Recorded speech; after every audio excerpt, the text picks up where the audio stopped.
रानीपेट जिले के आरकोट सरकारी अस्पताल में कोई बुनियादी सुविधाएं और चिकित्सा सुविधाएं नहीं है और मरीजों को परेशानी हो रही है, जिसके कारण सरकार वहां आने वाले मरीजों से कई तरह की मांग कर रही है। வணக்கம், என் பேர் அருண். நான் ஆற்காட்டில் கந்துகார தெருவில் வசிக்கிறேன். நான் விடுதலை சிறுத்தை கட்சியில் ஆற்காடு நகர பொருளாளராக இருக்கேன். என்னுடைய மனைவிக்கு 3வது குழந்தை அருங்குன்றம் ஹாஸ்பிட்டலில் ஆயிலம் அருங்குன்றம் ஹாஸ்பிட்டலில் குழந்தை பிறந்துச்சு. 19ஆம் தேதி குழந்தை பிறந்துச்சு.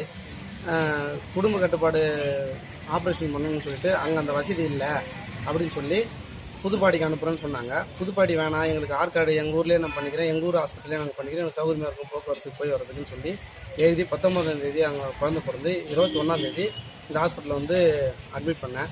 இந்த 3 நாள் ஆச்சு. இந்த 3 நாளில் ஒரு பேஷண்ட்டுக்காக நாங்கள் ஆப்ரேஷன் பண்ண முடியாது. 3 பேஷண்ட் சேர்ந்தால் தான் பண்ண முடியும். எங்களுக்கு இந்த டாக்டர் கிடையாது, ஆப்ரேஷன் பண்ணுற டாக்டரும் கிடையாது, மயக்க மருந்துக்கான டாக்டரும் கிடையாது.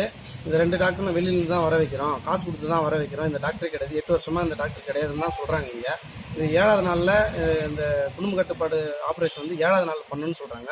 இந்நேரம் 6 நாள் முடிஞ்சிச்சு. 7வது நாள்ன்ற விஷயமே எனக்கு இப்போ தான் தெரியும்.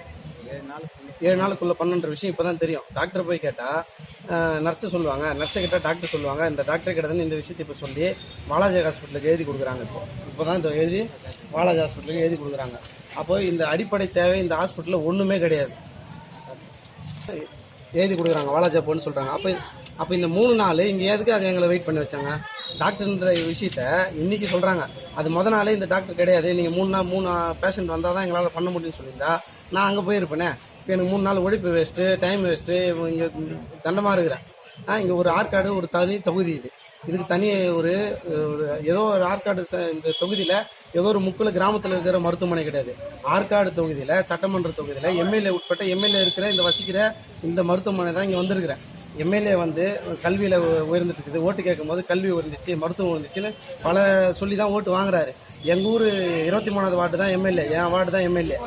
எங்கள் ஊர் எம்எல்ஏக்கு ஓட்டு போட்டு எதுக்காக வர வைக்கிறோம்? எங்கள் ஊருக்கு எல்லாம் நல்லது செய்வார், எங்களுக்கு எல்லா இதுவும் அத்தியாவசியம் படுக்க முடியுது. ஃபேன் கிடையாது, கேமரா கிடையாது, ஒரு வரமுறை இல்லாமல் யார் வேணாலும் எந்த ராத்திரி வேணாலும் யார் வேணாலும் போகலாம் வரலாம், ஒரு செக்யூரிட்டியும் கிடையாது. அதனால் இங்கே டாக்டர் கிடையாது, அதுக்கான டாக்டர் இங்கே போடுங்க, இந்த வசதி வாய்ப்பு கொடுங்க.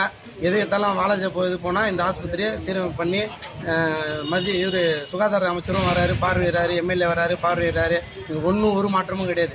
நகராட்சியிலேருந்து கொசு மருந்து அடிக்கிறேன்னு சொல்கிறாங்க. இங்கே ஒரு கொசும் வழியில் பிரச்சனையாக தான் இருக்குது. தயவு செய்து இந்த மாவட்ட ஆட்சியரும் நம்ம ஊர் எம்எல்ஏ சட்டமன்றத்துக்கு எம்எல்ஏவும் உரிய நடவடிக்கை எடுத்து இங்கே மருத்துவரை சரியாக போடணும். இங்கே எங்கள் ஊரில் நம்ம வசிக்கிற ஊரில் எல்லாருக்கும் எல்லா வசதியும் ஏற்படுத்தி தருமாறு மிகவும் கேட்டுக்கொள்கிறேன். நன்றி, வணக்கம்.